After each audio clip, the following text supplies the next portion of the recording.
স্বাধীনতা সংগ্রামে নারী কমলা দাশগুপ্ত। আমরা এই প্রবন্ধটি আগের ক্লাসে আলোচনা করেছিলাম। কমলা দাশগুপ্ত লেখিকা বা রচনাকার।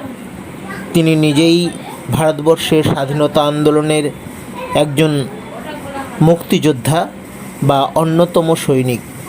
প্রত্যক্ষভাবে সশস্ত্র বিপ্লবে তিনি অংশগ্রহণ করেছেন। গোপনে বিপ্লবীদের অস্ত্র সরবরাহ করতেন। একাধিকবার কারাবরণ করেছিলেন ব্রিটিশের হাতে। তার আত্মজীবনী রক্তের অক্ষরে প্রকাশিত হয়েছিল 1954 সালে। তিনি মন্দিরা পত্রিকা সম্পাদনা করেছিলেন।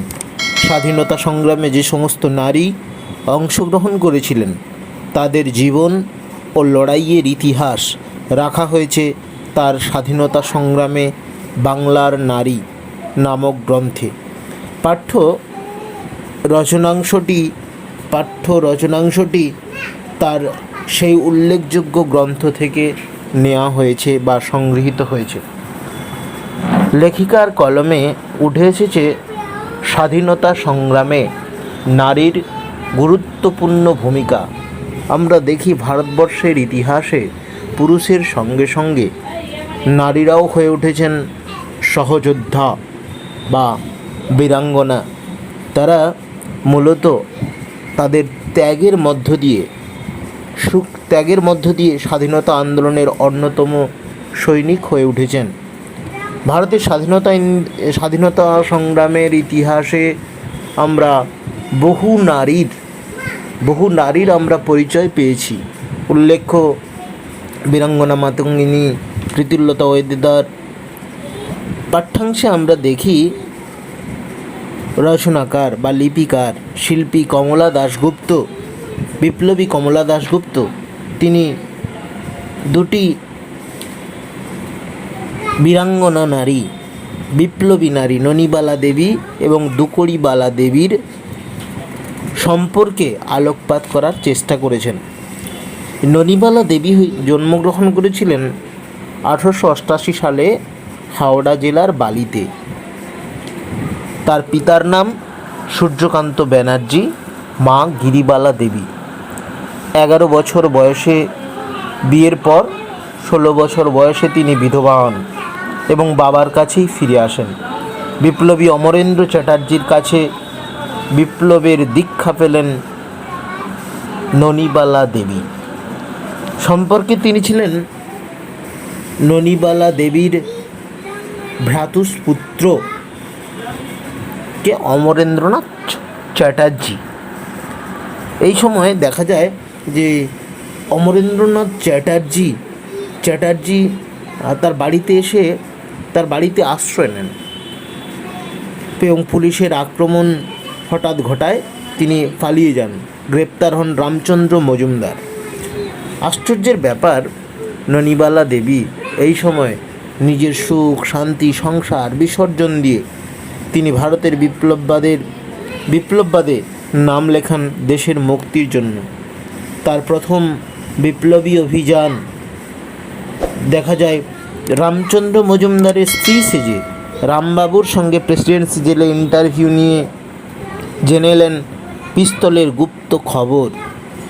তিনি মূলত ইংরেজদের চোখে ধুলো দিয়ে বিপ্লবী নারী হিসেবে সমাজে নারী শক্তির জাগরণ ঘটানোর চেষ্টা করেছেন।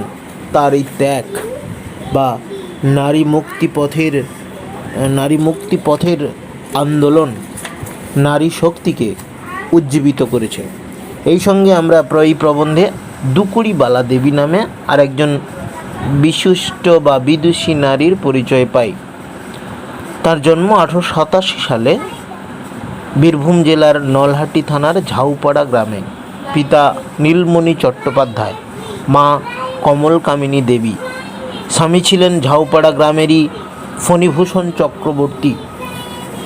তার বোনপোর নাম নিবারণ ঘটক, তিনি ছিলেন মাইনিং ক্লাসের ছাত্র। মাসিমা দুকড়িবালা নিবারণ ঘটককে খুব স্নেহ করতেন। বোনপো প্রায়ই তার বাড়িতে বন্ধুবান্ধব নিয়ে আসতেন। স্বদেশী বই, বেআইনি বই লুকিয়ে পড়বার আড্ডা ছিল মাসিমার বাড়ি। এখানেই মূলত শুনতে শুনতে তার মনে তৈরি হয় গভীর দেশপ্রেম।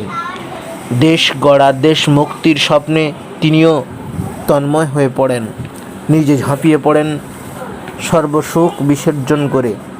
তিনি নেতৃত্ব দেন নারী সমাজে অবহেলিত নারীদের উজ্জীবিত করেন স্বাধীনতার অগ্নিমন্ত্রী।